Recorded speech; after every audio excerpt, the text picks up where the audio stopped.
झुंझुनू के हरनाथपुरा नुआ कॉलेज में शनिवार को नेहरू युवा केंद्र की ओर से जिला स्तरीय पड़ोस युवा संसद व वैश्विक पटल पर भारत का अभ्युदय का आयोजन किया गया, जिसमें झुंझुनू सांसद नरेंद्र कुमार ने भी शिरकत की।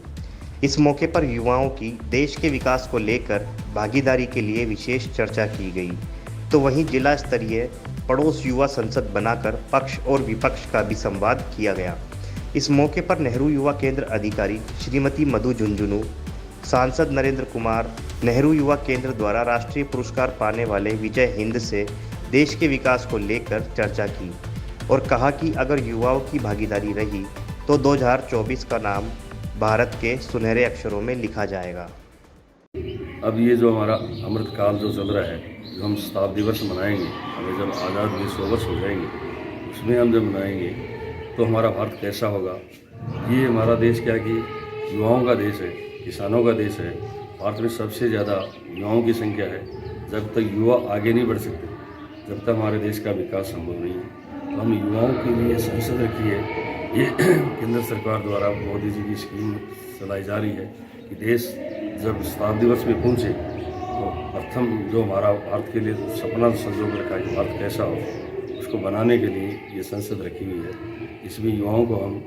सारी चीज़ें जो मोदी केंद्र सरकार द्वारा युवाओं के लिए की जा रही है, किसानों के लिए की जा रही है, G20 जो है वो किस तरह से होगा, इसके बारे में जो बताया जा रहा है। आज का ये कार्यक्रम जिला स्तरीय पड़ोस युवा संसद नेहरू युवा केंद्र झुंझुनू युवा कार्यक्रम खेल मंत्रालय भारत सरकार के द्वारा एक दिवसीय, जिसकी थीम G20 वैश्विक पटल पर भारत का अभ्युदय, one earth one family one future की थीम पर रामादेवी नुआ शिक्षण संस्थान हरनाथपुरा में आयोजित किया जा रहा है, जिसमें हम युवाओं की एक मिनी संसद लगाई जाएंगे, जिसमें भारत का युवा,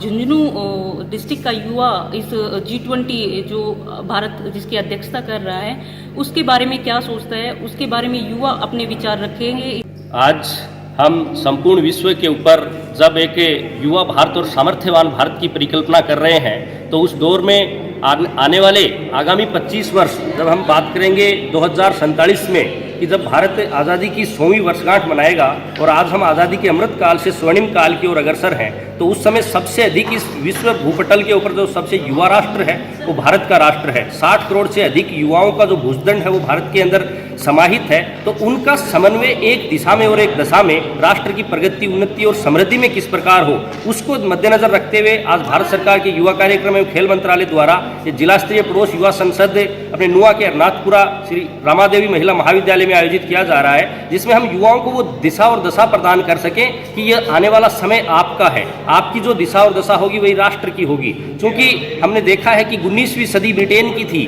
20वीं सदी अमेरिका की है। अगर ये युवा संपूर्ण समन्वय से, संपूर्ण सामर्थ्य से एक साथ आगे बढ़े तो 21वीं सदी अपनी निश्चित रूप से भारतवर्ष महान की होगी।